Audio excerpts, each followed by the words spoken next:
Kunwari tutulong pero mananalisi pala ang isang babae sa mga senior citizen na nagwi-withdraw sa ATM.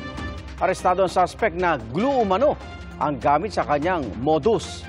Saksi si John Consulta, exclusive. Dahil pinagkutaan ng kanilang target, mabilis na sinilakay ng Calabarzon Police ang apartment na ito sa Lipa, Batangas. At positibong nasa ikalawang palapag ang kanilang pakay. Ikaw may warrant of arrest. Sa kaso na niya. Karapatan mo. Alam niyo yung warrant na siya. Basahin mo lang kaya. Ayos naman po namin yun, sir. Ay, naayos na ninyo. Opo. Ikaw ay arestado. Arestado ang babaeng suspect na tinaguriang Glue Lady na nambibiktima raw ng mga senior citizen na nagwi-withdraw sa mga ATM machine.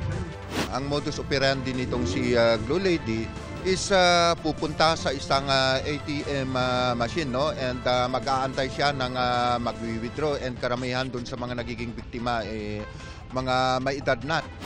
Ayon sa pulisya, nilalagyan daw ng glue ang keypad ng ATM pagkatapos ay papayuan na ng suspect ang biktima na magpatulong sa guard. Habang wala ang biktima, ay tatanggalin na ang natuyong glue para mag-withdraw sa account ng biktima gamit ang PIN na nauna lang ibinigay ng biktima.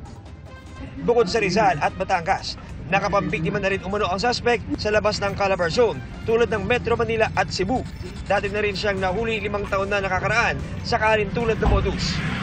Marami itong warrant of arrest, no? Meron siyang siyam, and meron pa siyang paparating na additional na siyam na warrant of arrest, and kasama doon yung no bail, no? So hindi na po ito makakalabas itong si Glue Lady at wala na siyang mabibiktima. Sinusubukan pa ng GMA Integrated News na makuna ng pahayag ang suspect. Iniimbitahan ng Calabarzon Police ang iba pang mga nabiktima ng arestong suspect na magtungo lamang sa kanilang tanggapan para makapaghain ng karagdagang reklamo. Para sa GMA Integrated News, ako si John Consulta, ang inyong saksi.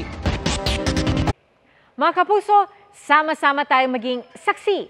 Mag-subscribe sa GMA Integrated News sa YouTube, at para sa mga kapuso abroad, samahan niyo kami sa GMA Pinoy TV at sa www.gmanews.tv.